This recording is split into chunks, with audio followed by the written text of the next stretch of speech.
계획이 있습니다. 폭염 가운데도 그래도 변화하는 것으로 기억되어 있습니다. 감사합니다. 컨디션이 좀 어떠신지 모르겠습니다. 많이 졸리시고 힘드시죠? 저도 굉장히 오랜만에 느끼는데 굉장히 몸이 무겁습니다. 왜 그런지 모르는데 충분히 잠을 잤습니다. 충분히 잠을 잤는데도 몸이 굉장히 무겁습니다. 쉬었다 와가지고 휴가까지 갔다 와가지고 이런 얘기를 해서 그럽니다. 어쨌든 먼저 건강하셔야 될 것 같고요. 특별히 이래저래 불편하신 분들이 있거나 어려우신 분들이 있으면 주변에 좀 돌보시고 그런 시간이 되었으면 좋겠습니다. 말씀 함께 나누겠습니다. 성경에 나오는 노아 그리고 욥은 이스라엘 사람은 아니지요. 그렇지만 그들은 의론자라는 칭함을 받습니다. 왜냐하면 그들은 창조자이신 하나님과의 관계를 바르게 유지한 사람들이고 그분과 늘 함께 있기를 열망했던 이들이었기 때문입니다. 구약 성경에서 말하는 의로운 사람, 의라고 하는 한 측면은 사람과 사람 사이에 있어든지 아니면 사람과 하나님 사이를 막론하고 그 관계가 요구하는 조건들을 훌륭하게 잘 이행하고 완수하는 것을 말해요. 왜냐하면 사람은 개별화된 존재가 아니고 피조된 세계 속에서 공동체를 이루고 그 공동체 안에서 상호작용을 하고 하나님의 뜻을 이루도록 창조되었기 때문에 그래요. 창세기 2장 18절에 보면 이런 얘기가 있죠. 사람이 혼자 사는 것이 좋지 아니하니 내가 그를 위하여 돕는 대피를 지으리라. 하나님께서 만드신 모든 창조 세계와 그 질서 안에서 유일하게 좋지 않다라고 판정받은 이유, 그것이 아담이 혼자 사는 것 때문이었어요. 창조된 모든 세계는 다 하나님께서 보시기에 좋았더라 라고 말씀하시는데 하나님께서 지으신 피조 세계들 중에서 유일하게 좋지 않다라고 하는 것이 바로 아담이 홀로 있는 것, 이것이 좋지 않다는 거죠. 하나님의 형상으로 지어진 인간은 하나님의 창조하신 사회 속에서 하나님과의 관계 그리고 이웃과의 관계 속에서 의를 이루어 가야 하는 것이 세상을 창조하신 목적이기 때문에 하나님께서는 이들이 서로 하나님과 또 인간 서로 간에 아름다운 관계를 유지하는 것, 이것을 하나님의 의로 삼은 거죠. 아담과 그의 아내가 하나님의 언약을 깨뜨리고 선악을 알게 하는 나무의 실과를 먹었을 때에 가장 먼저 나타난 증상이 뭐냐면 하나님과의 관계가 무너지는 거죠. 하나님이 두려워서 피한 거였고 그 다음으로는 서로에게 책임을 전가하는 일이었죠. 그러니까 아내와 남편 간에 사람과 사람 사이의 관계가 무너지는 거였어요. 범죄한 인간이 보여준 두 가지 반응, 즉 하나님과 그리고 이웃 간의 관계가 파괴되고 각자 자기 살 길을 도모하는 것 형태. 이것을 가리켜 성경은 불의하다라고 얘기를 해요. 그러니까 자기 자신의 처지에서 상황을 파악하고 그리고 자신의 처지에서 상대방을 이해하고 자신의 처지에서 득실을 따져나가는 거죠. 그래서 자신에게 불리하거나 특별히 이익이 되지 않는 일에 대해서는 좋지 않다라고 생각해서 관계를 멀리하거나 아예 깨버리는 일들이 그래서 타락한 세상 가운데서는 많이 있죠. 이런 관점에서 볼 때 하나님께서 예수 그리스도를 통해서 개인을 구원하셨다는 것은 여러 가지 의미가 있겠지만 가장 눈에 띄는 점은 뭐죠? 하나님과 인간 간의 관계가 회복되었다는 점이에요. 하나님을 상처받지 유일하신 하나님으로 고백하고 인정하고 그 말씀에 순종하고자 하는 그런 마음들을 가지고 그 안에 하나님 안에만 참된 기쁨과 행복과 만족이 있음을 경험해가는 것, 이것을 뭐라고 하죠? 구원이라고 얘기해요. 구원의 열매라고 그렇게 얘기를 하죠. 또한 이웃을 자기 몸처럼 사랑하고 자기 목숨처럼 소중하게 여기고 자신의 마음에 드는 생각처럼 그렇게 인정하고 환영하는 것, 이것을 구원의 열매라고 그렇게 얘기를 하죠. 그래서 구원의 열매, 하나님께서 우리들에게 주시는 성령의 아름다운 열매들, 우리 갈라디아서 5장에서 얘기하는 그 성령의 열매들, 9가지 열매라고 하죠. 사랑과 희락과 화평과 이런 모든 것들은 하나님과 우리 사이에 혹은 우리와 우리 사이에 관계가 회복되는 것들 속에서만 나타날 수 있어요. 그렇죠?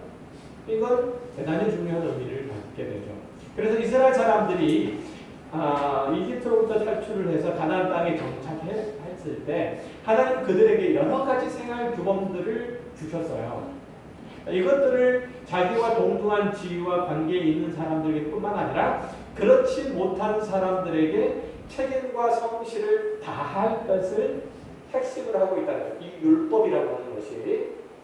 예를 들면 다수의 이스라엘 사람들과 함께 사는 이방인들을 어떻게, 소수의 이방인들을 어떻게 대접할 것인가, 부자들은 가난한 사람들과 어떻게 더불어 살아야 하는가, 사회적인 강자들은 상대적인 약자일 수밖에 없는 그런 고아나 과부들과 혹은 병자들을 어떻게 이해하고 또한 그들을 도울 것인가, 이런 일들을 고민해야 되고, 또 그것들을 실행해서 하나님 사랑과 선하심과 의로우심의 이 공동체의 약자들에게 흘러 들어갈 때 그 사람이 하나님과의 관계가 회복되어서 하나님의 의가 자기에게 흘러 들어와 왔다라고 그렇게 확인할 수 있는 거죠.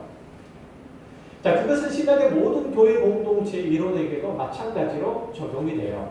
하나님이 우리를 구원하심으로 가장 먼저 변화되는 것이 뭐냐면 우리의 신분이죠. 우리의 신분이 가장 먼저 변화됐지만 그것보다 중요한 사실은 뭐냐면 하나님이 하나님과 원수가 되었던 우리가 화목하고 하나님의 자녀라는 죄를 확보했다는 것, 회복했다는 점이에요. 에베소서 2장 13절에서 이렇게 말씀하시죠. 이제는 전에 멀리 있던 너희가 그리스도 예수 안에서 그리스도의 피로 말미암아 피로 가까워졌느니라. 그는 우리의 화평이시니라. 둘로 하나를 만드사 원수된 것 곧 중간에 막힌 담을 자기 육체로 허시고 법정으로 된 계명의 율법을 폐하셨으니 이는 이 둘로 자기 안에서 한 새 사람을 지어 화평하게 하시고 또 십자가로 이 둘을 한 몸으로 하나님과 화목하게 하려 하시니라. 원수된 것을 십자가로 소멸하시고 또 오셔서 먼 데 있는 너희에게 평안을 전하시고 가까운 데 있는 자들에게 평안을 전하셨으니 이는 그로 말미암아 우리 둘이 한 성령 안에서 아버지께 나아감을 얻게 하려 하심이라. 예수님께서 십자가의 죽으심으로 이루신 것은 먼저는 하나님과 화평을 이룰 것이라 이런 얘기예요. 하나님과의 관계가 회복되게 하신 거라 이런 얘기죠. 둘째는 뭐냐면 당시에 하나로 섞일 수 없었던 유대인과 이방인을 한 공동체로 하나로 묶을 수 있도록 하신 거예요. 이 역시 하나님과의 이웃 간의 관계를 이웃 간 막힌 남들을 허는 일들이었고 경색된 그 관계가 회복되고 그리스도 예수 안에서 믿음과 사랑의 공동체를 형성하게 만들 수 있었다는 것. 이게 굉장히 중요한 의미를 갖게 되죠. 따라서 모든 그리스도인이 신앙인 역시 반드시 공동체 안에서만 이해되고 공동체 안에서만 설명되고 공동체 안에서 표현돼야 되는 거예요. 그러니까 공동체를 제외하고 그리스도인들이 자기 신앙을 설명하고 또 이해시키고 표현할 수 있는 방법이 없다는 거예요. 없다. 불교에서는 얼마든지 그렇게 할 수 있죠. 그렇죠? 산에 가서 면벽 30년을 하면서 자기 도를 수양할 수 있어요. 그런 사람들은 오히려 고승이라고 얘기를 하죠. 그러나 기독교에서는 그렇지 않아요. 하나님은 그렇게 우리를 만드시지 않았어요. 모든 그리스도인의 신앙 역시 반드시 공동체 안에서 그렇게 설명돼야 됩니다. 혼자만 도덕적으로 혼결이 없고 혼자서만 신앙에 어떤 열성이 있고 혼자서만 인격적으로 고고하리라. 이것은 성경이 말하는 그리스도인의 정상적인 생활이 결코 아니에요. 기독교 신앙은 신비한 경지에 이르기 위해서 뭐를 닦는 종교도 아니고 무슨 비법을 배우는 그런 종교도 아니고 자신의 소원을 하나님께 아뢰어서 물질을 얻는다거나 건강을 되찾는다거나 아니면 지위를 높이는 활동도 아니에요. 기독교 신앙은 하나님을 아는 거예요. 하나님을 아는 거. 어디 속에서? 하나님과의 긴밀한 관계 속에. 지식적인 의미에서 안다는 의미가 아니고 하나님과의 긴밀한 관계를 맺고 그분과의 사귐을 통해서 그분의 성품을 담고 그 사랑의 은혜의 다스림에 순종하는 것이죠. 그래서 성경이 우리들에게 명령하는 것들의 성격을 보면 도덕적인 사람이 되라 혹은 종교적으로 탁월한 업적을 남겨라 이런 것에 있지 않아요. 다시 말해서 남의 것을 훔치거나 도둑질을 하지 말라 혹은 기도를 열심히 하고 성경 공부에 빠지지 말라 이런 게 아니라니. 아니 그런 것일 수도 있어요. 그러나 그것을 명령하신 목적이 여러분이 도덕적으로 훌륭한 인물이 되고 여러분이 종교적인 어떤 열심이 있는 존재가 되는 것이 아니라 그렇게 되라는 뜻이 아니라 하나님께서 그것을 원하시기 때문에 하나님께서 그것을 기뻐하시기 때문에 그것의 가치가 있는 여러분이 도덕적인 인물이 되는 것은 그것이 세상이 인정하는 어떤 존재가 될 수 있다는 사실 때문이 아니고 하나님께서 그것을 기뻐하신다는 거예요. 이것 때문에 우리가 도덕적인 인물이 되어야 될 이유가 있는 거죠. 우리가 어떤 종교적인 열심을 내는 것도 그래요. 예배를 열심히 나오는 것도 그렇죠. 기도를 열심히 하는 것도 그래요. 다른 모든 활동들도 마찬가지라 이런 얘기죠. 그리고 이것은 모두 다 하나님의 거룩하신 성품에서 나온다는 것이죠. 예를 들면 여러분이 서로 사랑해야 되는 이유는 하나님이 사랑이시기 때문에 그렇죠. 만약 하나님과 긴밀한 관계를 맺고 있고 사귐이 있다고 하는 사람이 이웃을 사랑하지 못한다면 그건 그가 하나님을 사랑하는 게 아니에요. 그건 사랑하는 게 아니에요. 하나님을 사랑하면 그분을 닮을 수밖에 없고 그러면 여러분은 다른 사람 원수라도 사랑할 수밖에 없다는 거예요. 우리가 어린 10대들이 20대 아이돌이 하는 행동, 그들의 말투, 또 그들의 생활하는 풍습 이런 것들 다 담고자 하죠. 왜냐하면 그들의 우상이기 때문에 그래요. 그들이 우러르는 존재들이기 때문에 그래요. 우리가 만약 하나님을 우러르는 존재로 우리의 삶 속에서 삼아낸다면 우리는 당연히 하나님을 닮을 수밖에 없는 것과 같은 이치죠. 하나님 우리에게 너희는 주어진 일과 이웃 간의 관계에 성실하라 이렇게 말씀하시면 이것은 사회적인 의무가 아니라 하나님의 성품이기 때문에 성실을 해야 되는 거예요. 하나님의 성품이 그러하니까. 하나님은 우리에게 어떤 일들을 하시는데 단 한 번도 게을리하시거나 해태하신 적이 없으세요. 만약에 하나님이 그 일들을 게을리하셔서 태양을 하루 동안 뜨게 하시지 않으신다면 우리는 자연 법칙이 아침과 저녁을 만든다고 생각하면 절대 그렇지 않아요. 하나님이 지금 우주를 운행하시지 않으면 그냥 그대로 끝이에요. 하나님께서 붙잡고 있는 그 끈을 놓으시면 우주는 그냥 끝. 이거예요. 하나님은 우리와의 관계 속에서 신실하시기를 그치시고 조금만 섭섭하게 하신다면 우리의 인생은 그냥 끝이에요. 엉망. 그대로 돼요. 같은 사랑을 말하는데도 그 사랑이 철학적으로 혹은 도덕적으로 높은 가치가 있어서 목표가 되는 것과 하나님이 그것을 원하시기 때문에 사랑을 이루려고 하는 것과는 전혀 달라요. 좋은 것이기 때문에 고귀한 것이기 때문에 사랑이 우리 신앙과 삶의 목표가 된다면 그것을 하는 자와 하지 않는 자는 훌륭하고 고귀한 자질이 있는 자와 그것이 없는 자로 구분이 될 뿐이죠. 예를 들면 알베르트 슈와이처라든지 마더 테레사 같은 인물들이 아프리카 인도 사람들을 위해서 사랑과 헌신의 삶을 살았는데 그것들이 도덕적으로 훌륭한 일들이라고 평가를 받는다면 그들은 도덕적으로 훌륭한 인물이 되죠. 그렇죠? 훌륭한 인물이 돼요. 그런데 사랑의 원자탄이라고 불렸던 손양원 목사님이 애증원에 있는 문둥병자를 위해서 사랑과 헌신의 삶을 살았다면 그것이 그 동기가 하나님이 사랑이시고 하나님이 그에게 명령하심으로 그 명령을 수행한 것뿐이라면 그는 도덕적인 인물로 평가되기보다는 그냥 하나님의 말씀에 하나님의 뜻에 순종한 것일 뿐이죠.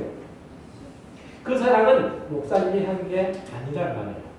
하나님이 죄를 지은 우리들에게 진노하시고 벌을 주셔 마땅하지만 우리를 불쌍히 여기셔서 예수 그리스도를 대신 죽이시고 우리를 구원하시고 복을 주시기를 기뻐하시는 그 거룩한 성품에 참여하는 것. 이것으로서 사랑, 이것으로서 인자, 이런 것들로의 뭐 자비함, 뭐 공률이 여기 이런 것들이 있어야 되는 거죠. 고귀한 것, 아름다운 것, 그리고 마땅히 해야 되기 때문에 사랑하자. 이런 캐치프레이즈 같은 것이 나와서는 안 된다는 거예요. 하나님 자체가 사랑이시고 그래서 그 자녀들은 우리가 그분을 닮기를 원하시고 예뻐하신다는 측면에서 여러분은 누군가를 사랑해야 하고 또 그렇게 하기를 애를 써야 하는 거예요. 그것은 가족일 수도 있고 친구일 수도 있고 이웃일 수도 있고 다가가기 꺼림직해 여기는 어떤 누군가일 수도 있어요. 그러면 그 사랑은 비로소 기독신앙의 구체적인 표현들이 되고 천국 백성에게 주어지는 하나님의 놀라운 못이 될 수 있는 거예요. 우리가 하나님을 닮은 아들, 딸이라는 의식 속에서 하나님께서 기뻐하신다는 그 마음에서 나온 것으로 이해해야만 같은 사랑이라도 자만감 혹은 우월의식 이런 것들로 빠지지 않게 되죠. 사랑은 신념, 그래서 의식, 또 자기 확인 이런 게 아니고 하나님의 자녀로서 그분을 닮기를 진심으로 원하는 실질적인 행위가 되는 거예요. 그래서 그 행하신 일들을 따르기를 원하고 그 보내신 예수 그리스도 안에서 살기를 바라는 마음으로 우리는 예수 그리스도께서 지신 그 십자가의 길들을 따라가는, 그래서 자연스럽게 그 길들이 우리가 사랑이라고 얘기되는 그 일들로서 설명될 수 있는 내용으로 풀려져 나가는 거죠. 그래야만 나누는 사랑, 타인을 위해 하는 사랑, 희생하는 사랑으로 나타날 수 있어요. 나는 실컷 사랑한다고 하지만, 나는 실컷 위한다고 하지만 결국은 내 이름을 내고 내 체면을 세우는 것. 이것은 결코 사랑이 아니에요. 상대방은 자존심이 상하고 다른 한편으로 부끄러우면 안 되는 거죠. 내가 사랑을 베푼다고 하는데 상대방은 부끄러워요. 상대방은 체면이 상당히 깎여요. 그러면 안 된다는 거예요. 미국에서 소아암에 걸려서 머리카락이 빠진 친구를 위로하기 위해서 동료를 주려고 자기 머리를 자르고 학교에 나타난 여자아이가 화제가 된 적이 있죠. 그 친구의 부끄러운 것, 병든 것을 잊게 하려고 기꺼이 자기 머리까지 자르고 학교에 나온 아이. 이 부끄러움을 감춰주는 사랑인 거죠. 학교는 이 아이를 어떻게 했는지 아세요? 교칙에 어긋난다고 정학처럼. 이게 율법 안에 있는 자예요. 요즘은 결혼 정년기에 남녀들이 교제할 때 상대방의 환경이나 조건을 많이 따지고 서로 비슷한 사람들끼리 만난다고 하죠. 그래야 결혼까지 갈 수 있고 이들이 결혼 이후의 생활도 별 어려움 없이 순탄하다고 얘기를 해요. 물론 뭐 일리 있는 말이에요. 서로 사랑하고 그 사랑으로 결혼하는 사람들의 시대, 그 시대는 지난 건가, 지났다고 그렇게 얘기하는 게 아니까. 그러니까 결혼해보니까 사랑의 감정이나 호감 이런 거는 얼마 가지 못하더라. 결국은 남는 거는 조건밖에 없다라는 거죠. 나중에 봐라 그러다가 너 굉장히 후회한다. 내가 살아보니까 결혼생활 끝까지 지탱해주는 거. 그거 별거 아니더라. 돈이더라. 이런 얘기들을 꽤 많이 들으셨을 거예요. 그러면 한 가지 물어볼게요. 그 사람은 남편이나 아내와 사는 건가요? 아니면 돈하고 같이 사는 걸까요? 사랑을 사랑답게 하는 것은 상대방에 대한 감정이나 호감이 아니라 상대방이 지은 조건이나 배경이 아니라 긴 시간 동안 상대방을 견디는 거예요. 사랑은 뭐라고요? 사랑은 뭐라고요? 긴 시간 동안 상대방을 견디는 것. 그래서 고린도전서 13장에 사랑에 대해서 표현할 때 뭐라고 얘기했죠? 가장 먼저 내세우는 게 사랑은 오래 참고 사랑은 긴 시간 동안 참는 거래요. 이게 사랑이에요. 우리가 생각하는 것과는 다르죠. 사랑은 감정이나 호감이나 배경이나 조건으로서 하는 것이 아니라 성품으로 하는 거예요. 성품으로서 사랑은 시간을 두고 오랫동안 기다려주고 기회를 주고 다시 품어주기를 계속하는 거예요. 그래서 우리에 대한 하나님의 사랑은 전 인생에 걸쳐서 이루어지죠. 하나님은 우리를 잠깐 동안 사랑하시고 말지 않으세요. 하나님은 우리가 좋을 때만 사랑하시고 좋지 않을 때는 우리를 뭐라고 하죠? 대면하시거나 이러지는 않으신다 이런 얘기죠. 하나님은 우리의 좋은 부분들만 용납하시고 아름다운 부분들만 뽑지 않으세요. 오히려 우리가 연약하고 부족하고 어리석고 누추하기 때문에 하나님은 사랑하시고 그런데도 하나님은 우리들에게 복과 은혜와 자비를 부어주시기를 지치지 않으세요. 우리를 끝까지 사랑하시잖아요. 언제까지? 하나님의 나라에 들으실 때까지 사랑하기를 그치지 않으세요. 어떤 순간에도. 하나님은 우리의 모든 것을 믿으시고 모든 것을 견디시고 우리의 모든 것을 참아내세요. 사랑이 그렇대잖아요. 그러면 하나님이 그러시다는 얘기잖아요. 그렇죠? 우리의 모든 부분들에 대한 바람을 거두시지 않으신대요. 우리가 누군가를 사랑한다면 그 모습을 닮을 때, 그런 모습을 닮을 때 비록 상대방이 미련하고 약하지만 결국은 아름다운 빛을 내는 모습이 될 수가 있는 거죠. 하나님의 사랑을 닮습니다. 또한 기독교 신앙은 하나님께 치사를 들여서 자기가 원하는 것을 얻는다거나 하나님이 복을 주는 비결을 터득하는 게 아니에요. 물론 성경에 이렇게 해라 그러면 복을 받는다, 이렇게 하지 마라 그러면 벌을 받는다, 이런 복과 저주의 내용이 담겨져 있어요. 우리가 하나님이 기뻐하시는 일을 하는 것은 옳은 행위고 그것을 행하면 하나님께서 우리를 기뻐하시고 우리에게 복을 주세요. 하나님이 기뻐하시는 일들을 마음을 쏟아서 순종하시면 하나님께서 좋아하시죠. 그러나 내가 착하게 사는 것이 복을 받는 비결은 아니에요. 내가 하나님께 충성하고 사는 것이 사람들 앞에서 큰 소리 칠 근거도 역시 아니에요. 다시 말해서 우리의 신앙의 중심은 하나님께 있을 뿐 우리 자신에게 있는 것은 아니라는 뜻이에요. 무슨 얘기인지 아세요? 그러니까 우리가 착하게 살고 하나님을 기뻐하고 하나님을 사랑한다고 하더라도 하나님께서 우리들에게 복을 주시지 않을 수도 있어요. 그래도 괜찮고요. 그래도 뭐 우리는 할 말이 없는 존재예요. 그러니까 극단적으로 설명하면 그래요. 그러니까 특별히 구약 성경에서 말하는 복과 저주는 하나님에 대한 이해가 부족한 이스라엘 사람들에게 현실적인 교육 방법으로 주어진 거예요. 뭐 시간이 없기 때문에 많이 말씀을 못 드렸지만 시편 28장에 보면 그런 얘기를 하죠.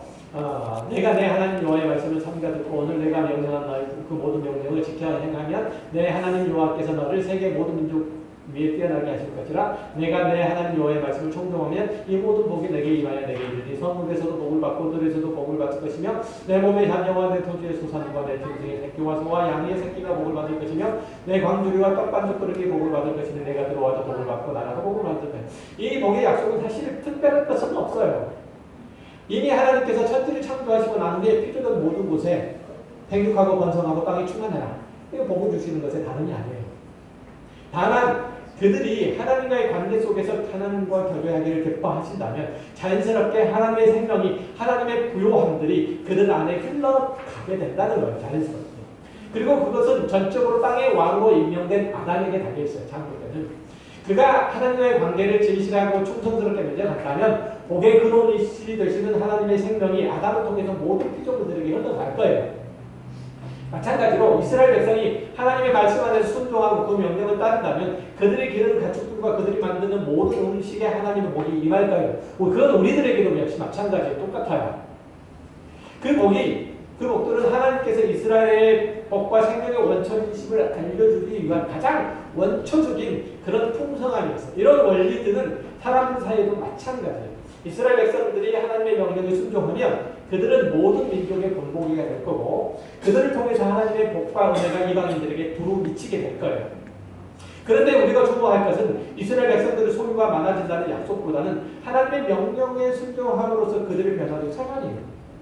그들에게 주어진 의무는 하나님의 다스림에 순종하는 거죠. 나머지는 하나님께서 다 책임지실 거니까 너희는 하나님의 자녀답게 살라는 것이 신명기 28장에서 나온 내용이 다른 게 아니에요. 그 얘기가. 여기서 나오는 얘기예요. 그 얘기예요. 내가 너희들한테 다 해줄 테니까 너희들은 내 말, 내 명령에 순종하고 하나님의 자녀다운 모습으로 살아라. 우리 자녀들에게 하는 얘기다. 이게 다른 게 아니고 내가 너 먹을 거 다 먹여주고 입힐 거 다 입혀주고 보여주고 다 해주니까 너는 훌륭하게 자라기만 해라. 건강하게 자라기만 해라. 이런 얘기잖아요. 하나님께서도 우리들에게 주신 건 다 마찬가지인 거예요. 우리는 생각하기를 기도를 열심히 하거나 봉사를 열심히 하거나 헌금을 형편에 지나도록 열심히 하면 하나님의 복이 임할 거라고 기대하지만 성경은 하나님 앞에 나아가 그 말씀을 경청하고 순종하고 살면 하나님의 거룩하신 성품이 우리에게 임하게 되어서 우리가 그 자녀다운 모습을 갖추게 될 거고 그것이 곧 하나님의 풍성한 복이라 이렇게 얘기해요. 우리의 유일한 관심사는 얼마나 풍요롭고 얼마나 행복하고 얼마나 멋지게 사는가이지만 하나님의 관심사는 오직 그 자녀다운 인격과 성품을 갖추는 것. 하나님의 기쁨은 오직 우리가 그리스도인으로서 자질과 행실을 보여주는 것. 우리가 하나님을 인정하고 기뻐하며 믿음으로 그분이 말씀하시는 것들을 순종하는 것. 이게 하나님의 유일한 관심사래요. 우리 어렸을 때 부모들은 자식들이 밖에 나가서 얻어맞고 굉장히 싫어했죠. 너 바보냐? 너 왜 얻어맞고 들어와? 너 손이 없냐? 손으로 안 돼? 그러면 돌 집어서 머리라도 찍어버리고 병신처럼 울고 들어오지 말고 나머지는 다 아빠가 책임질 테니까.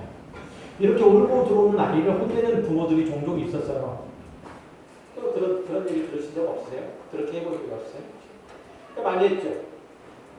자기 아들이 맞는 걸 보기 싫어서 자기 딸이 귀중는 것이 싫어서 다른 집 아이를 자치게도 괜찮다고 부추기는 부모가 있었고 그것이 부모 노릇을 제대로 하는 것이라고 여겼던 시절이 있었어요. 지금도 그러죠. 사실. 그러니 그 아이들이 부모에게 무엇을 배우고 무엇을 전수받았겠어요.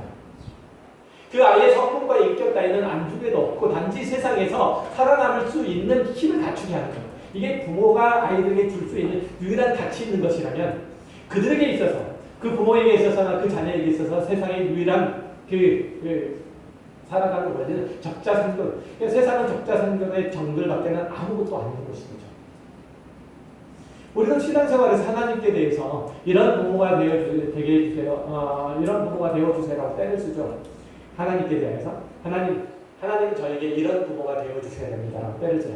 우리 기도의 제목을 보면 그리스도로 살아가는 데 필요한 하나님의 성품을 담기 위해서 머무르기보다는 이 세상에서 어떻게 하면 잘 살고 어떻게 하면 힘을 과시하고 능력을 나타낼 수 있을까 하는 그 고민을 훨씬 더 많이 해요.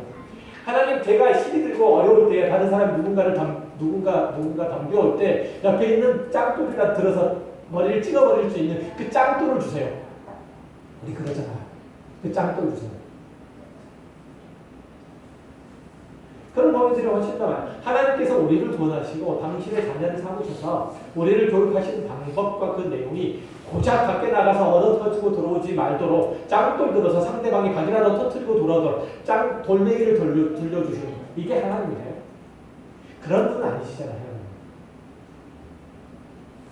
기독교 신앙의 핵심은 우리의 아버지이신 하나님이 은혜와 사랑을 베푸시고 그 모든 기적이라도 동원해서 우리를 살피신다는 데에 있어요. 지금 혹은 다른 사람들이 볼 때 어느 정도의 신앙의 수준에 이르렀다면 그것은 생리적으로 있는 나의 능력을 개발한 것도 아니고 나의 성실함과 꾸준한 것을 공동적으로 만든 것도 아니라는 사실. 오직 하나님이 나에게 은혜를 베푸신 결과이기 때문에 내가 지금 하는 모든 일들 나보다 연약하고 부족한 사람들을 돌보거나 내가 목표하는 바를 방해하고 반대하는 불신자를 만난다고 할지라도 우리도 예전에 그와 같은 존재였다는 것을 기억하고 그들을 기어이 하나님의 사랑으로 자비로 용납하는 거예요. 하나님이 저 사람도 나와 같이 가꾸시고 성장시키시기를 기뻐하신다는 그 원칙 아래 지금도 예수 그리스도로 말미암아서 모든 영혼이 구원 얻기를 기뻐하는 마음으로 그 사람을 보신다는 것이 돌보신다는 것이 오늘 본문이 얘기하는 성경이 얘기하는 가장 중요한 특징이기도 해요. 그것을 사도 바울의 어법으로 뭐라고 얘기했냐면 갈라디아서 5장에서 얘기하는 양선이라고 얘기해요. 양선 한자로 얘기하면 좀 그렇기는 한데 표현이 그래요. 어진 양자 선할 선자에 어질고 선한 것을 양선이라고 해요. 그런데 이건 단순하게 마음 부드러운 차원을 넘어서 적극적으로 선을 행하는 상태를 말해요. 양선의 사람은 상대방이 마음에 들지 않는 자리에서도 거기에는 그럴 만한 이유가 있음을 인정하는 거예요. 양선은 뭐라고요? 상대방이 내 마음에 들지 않아요. 내 기준에 맞지 않아요. 그럼에도 불구하고 그럴 만한 이유가 있겠다라고 인정하는 거예요. 자, 이야기 실도로 하나씩 좀 풀어볼게요. 자, 흔히 흔히 빛과 어둠은 서로 반대되는 모습을 보이죠. 그죠? 하지만 어둠은 빛의 반대편에 있기보다는 빛이 결핍으로 생긴 현상이에요. 빛의 결핍으로 초래된 현상 같죠? 하나님이 세상을 창조하기 전에는 단지 어둠과 공허와 혼돈의 상태에 있었다는 것은 그 안에 빛이 없었기 때문이에요. 하나님의 말씀으로 빛이 있으라 하셨으므로 어둠의 공간에 빛이 채워진 거예요. 이처럼 어둠은 실체를 가진 게 아니에요. 악이 실체를 가진 게 아닐 것처럼. 마찬가지로 선과 악은 서로 대립된 관계가 아니죠. 악은 선이 결핍되거나 왜곡되어 초래되어는 그런 모습이에요. 그런 의미에서 본다면 악이 있거나 유지되려면 어느 정도 선의 도움이 필요하다는 거예요. 이해되시죠? 나쁜 것은 선한 것의 반대편에 서지만 나쁜 것은 더욱 나쁜 것보다 좋은 거잖아요.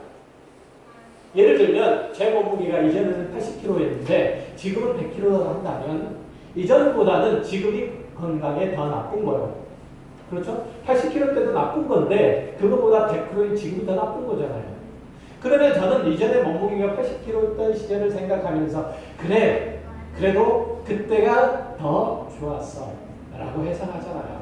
우리가 흔히 나쁜 시절을 겪어오면서 더 나쁜 상태로 더 악화되면 그래도 그때가 더 좋았는데 라는 생각을 하죠. 그런 의미에서 본다면 더 악화시키지 않아도 매우 잘하는 거예요. 저에게도 아마 여러분에게도 그런 선포이 필요할 거예요. 이것은 악을 정당화하자는 게 아니죠.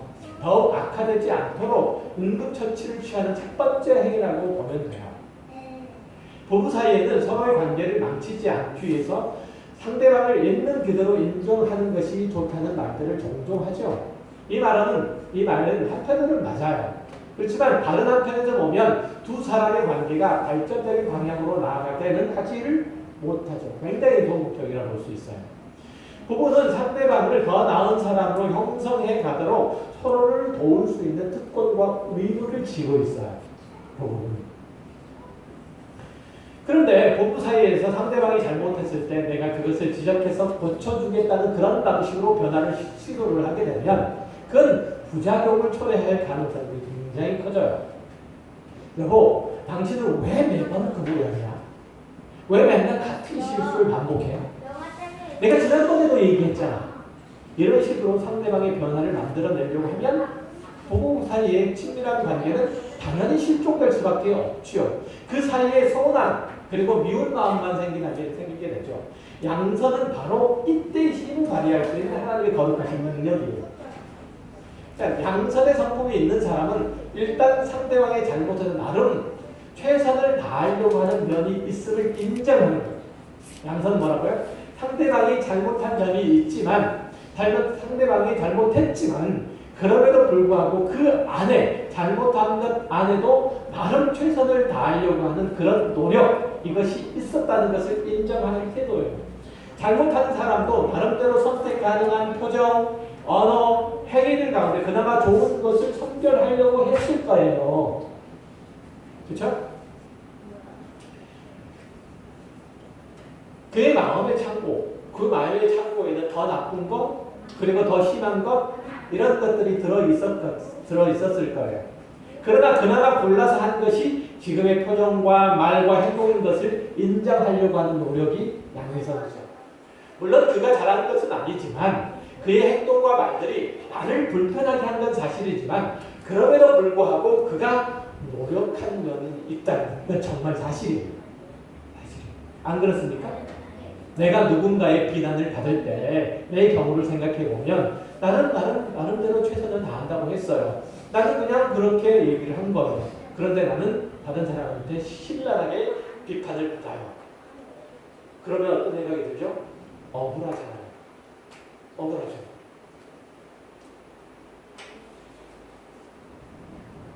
그러니까 여러분 누군가의 잘못을 바로 잡으려다 애를 잘못을 바로 잡으려고 애를 쓰다가 이런 실패한 경험들이 많이 있을 거예요. 누군가의 잘못을 지적하면 상대방은 그 잘못을 인정하기보다는 그것을 변명해서 합리화시키는 경향을 봐요. 유괴돼요. 다 그래요. 이거는 일종의 심리학적인 용어로 자기 방어 기제가 작동하는 거예요. 여보 이제 그만하면 됐어. 이렇게 말하면 상대방은 이야기를 매듭짓기보다는 지금 왜 그 이야기가 필요한지를 포함해서 2배로 이야기를 하기 시작해요. 다 그러잖아. 그래서 부부의 사이의 얘기가 더 커지고 감정의 거는 점점 더 깊어지고 하는 거죠.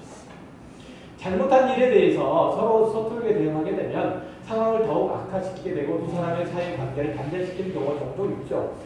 상대방이 나쁜 것을 고치라고 갸그치기 때문에 그런 거예요. 그것보다는 마치 하나님께서 죄인을 다루듯이 그를 먼저 품어주는 것이 필요해요. 상대방의 잘못을 포함해서 상대방이 품어줄 때 그것이 바로 양선의 태도예요. 그래서 양선의 사람은 상대방이 잘못한 자리에 선한 것이 들어올 수 있도록 만들어요. 마치 어둠 가운데 빛이 비추듯이 그래야 채워두듯이 그것은 왜곡된 것이니까 그것은 결핍된 것이니까 채워넣는 것이지 고칠 문제가 아니라는 얘기죠. 그러니까 상대방이 잘하는 것을 더욱 잘하도록 만드는 그런 노력을 기울이는 것. 이 양선의 사람이라고 그렇게 얘기해요. 우리는 이런 하나님의 성품을 가진 사람으로 부름을 받았다는 거예요. 하나님이 아브라함을 부르시고 그리고 그를 복되게 하시고 그의 이름을 창대하게 하신 것. 그를 축복하는 자에게 복을 내리고 그를 저주하는 모든 민족들이 저주를 하는 그런 특별한 간섭을 아브라함만을 위한 것이 아니고 그를 위해서 모든 족속이 복을 얻게 하시게 하려고 다시 말해서 아브라함이 얻은 복과 똑같은 복, 똑같은 은혜를 똑같은 하나님의 아는 지식을 많은 사람들이 얻게 하시기 위해서 아브라함을 부르신 거예요. 마찬가지로 하나님께서 우리를 부르셔서 하나님의 사랑과 하나님의 은혜와 하나님의 복으로 충만케 하시는 것 우리를 통해서 많은 사람들이 그런 하나님의 사랑과 은혜와 복과 자리와 양성 가운데로 이끌림을 받도록 하시기 위함입니다. 우리가 어떤 신앙의 수준과 내용들이 있다고 할 때 하나님이 나에게 그런 귀하고 아름다운 것을 주시는 것은 나만을 위한 것이 아니고 모두에게 그것들을 나눠주시기 위함이에요. 다시 말해서 내가 기독교 신앙을 가졌고 또 다른 사람 앞에서 자랑할 만한 믿음을 소유했다면 그 때문에 다른 사람이 유익을 얻어야 돼요. 나는 너와는 달라. 이런 것을 확인하고 드러내기 위해서 자기 신앙의 어떤 내용과 자세를 과시한다면 그건 신앙인의 모습이 아니에요. 건강한 아름다운 신앙의 태도가 아닌 거죠. 물론 우리 신앙생활은 대부분 개인적이고 개인적인 이유와 사소하고 화창한 목적으로 시작하는 경우가 많죠. 처음부터 고귀하게 남을 위해서 시작하는 경우가 또 복음의 진리를 깊이 깨닫고 하나님의 은혜에 감격하고 감사해서 시작하는 것도 아니에요. 그렇기 때문에 우리는 다른 사람의 신앙의 약함이나 결함에 대해서 지적하고 약점을 공격하는 그런 방식으로 자신의 신앙을 나타내는 그런 나쁜 버릇에서 벗어나야 될 필요가 있어요. 사도행전 26장에는 이런 것에 대한 사도 바울의 아주 좋은 예가 나와요. 24절 바울이 이같이 변명하며 그리스도가 크게 소리내어 이르되 바울아 내가 미쳤도다 내 많은 학문이 너를 미치게 한다 하니 바울이 이르되 베스도 각하여 내가 미친 것이 아니라 참되고 온전한 말을 하나이다.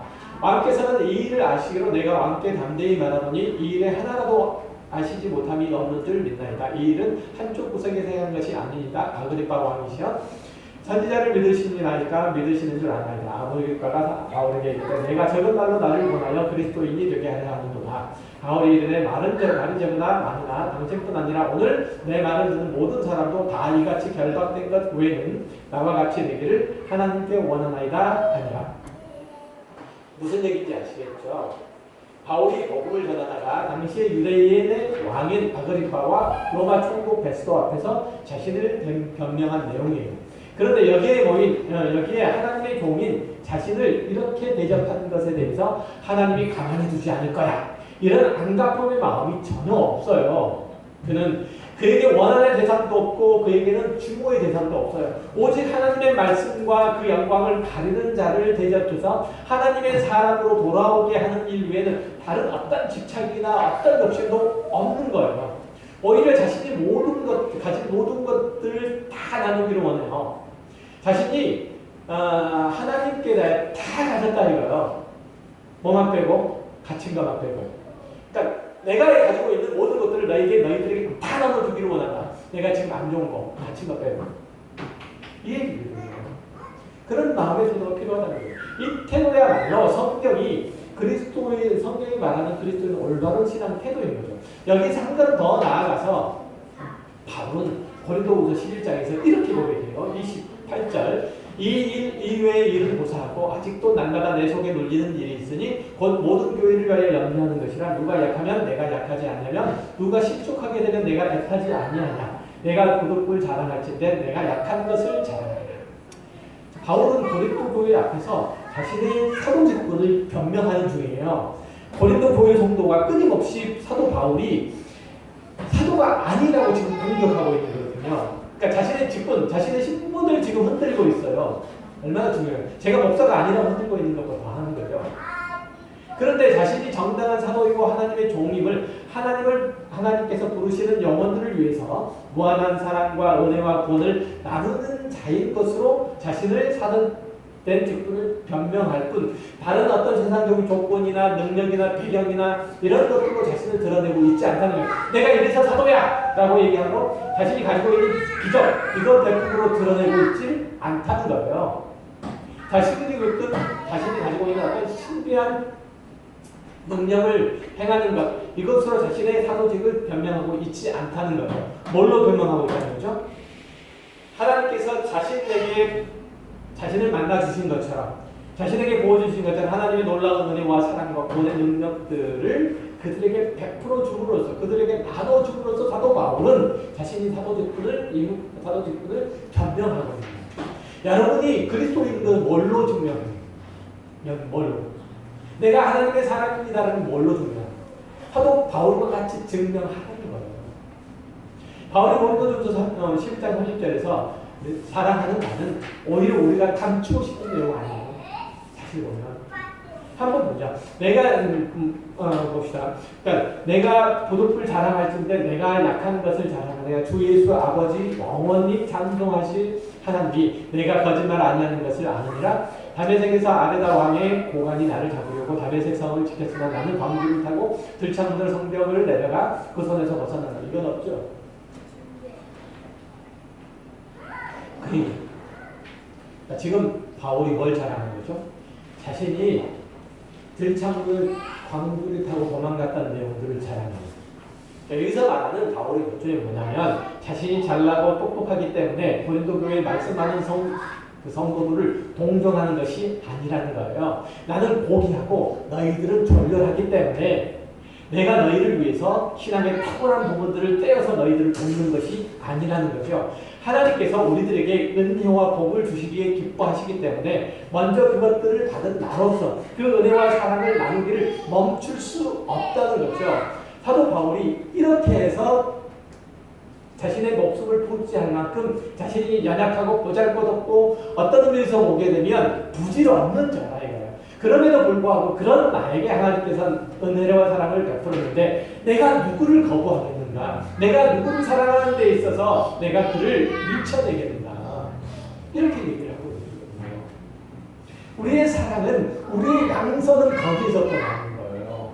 우리가 다른 누군가에 비해서 화평하는 일들과 서로 덕을 세우는 일들은 바로 거기에서 나오는 거예요. 여러분이 누군가에 대해서 올바로 하는 거에서 나와요.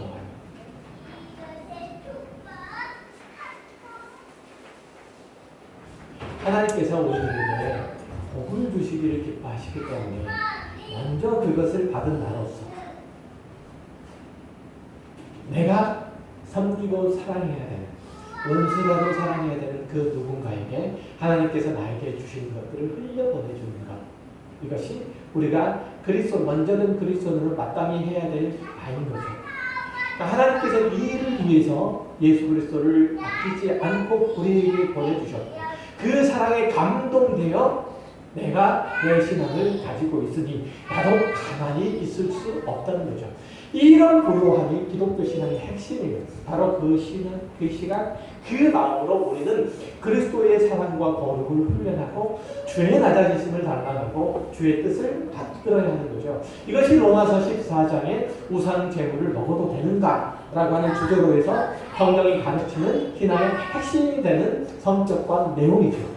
우리 모두가 이런 하나님의 사랑과 복주심의 은혜를 입은 자이고 그것을 나누는 자로 부르심을 받은 줄 알고 우리의 신앙의 인생 가운데서 하나님의 거룩하시고 자비로우신 성품이 드러나는 그런 복된 그리스도인들이 되시기를 주의 이름으로 축원합니다.